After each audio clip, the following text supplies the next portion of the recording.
வணக்கம். இன்றைக்கி ஜானூஸ் கிச்சனில் கேழ்வரகு மாவையும் வெந்தயக்கீரையும் வச்சு அடை செய்யலாம். இது ரொம்ப ஹெல்த்தியாக இருக்கும்.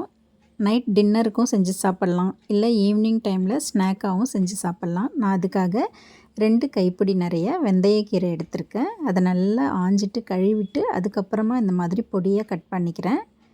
ஒரு கடாயில் 1 டேபிள் ஸ்பூன் எண்ணெய் ஊற்றிருந்தேன். அதில் ஒரு கைப்பிடி நிறைய பொடியாக நறுக்கின வெங்காயம், க்ரஷ் பண்ண பெருஞ்சீரகம் கொஞ்சம் போட்டிருக்கேன். ஒரே ஒரு வரமிளகாவும் 2 காஷ்மீரி மிளகாவும் இந்த மாதிரி பொடி பொடியாக கட் பண்ணி போட்டுக்கிறேன். இதெல்லாம் 2 நிமிஷம் வதங்கின பிறகு நம்ம சுத்தம் பண்ணி வச்சுருந்த வெந்தயக்கீரையும் அதில் சேர்த்துட்டு ஒரு 2-3 நிமிஷத்துக்கு மீடியம் ஃப்ளேம்லேயும் வதக்கி விட்டுக்கலாம்.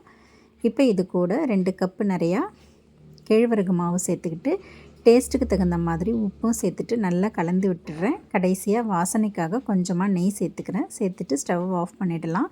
இதை ஒரு தட்டுக்கு மாற்றிக்கிட்டு கொஞ்சம் ஆறட்டோன்னு இதை கொஞ்சம் கொஞ்சமாக தண்ணி ஊற்றி சப்பாத்தி மாவு மாதிரி இந்த மாதிரி பிசைஞ்சிக்கலாம். அவ்வளோதாங்க. ஒரு பாலித்தீன் கவரில் சின்ன உருண்டையாக வச்சு இந்த மாதிரி மெல்லிஸாக தட்டிக்கலாம்.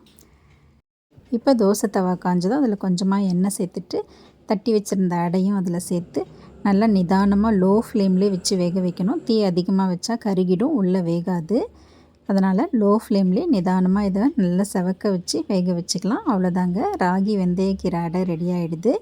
இது ரொம்ப ஹெல்த்தியாக இருக்கும். பெரியவங்கள்லேருந்து சின்னவங்க வரைக்கும் எல்லாருமே சாப்பிடலாம். தேங்க்ஸ் ஃபார் வாட்சிங்.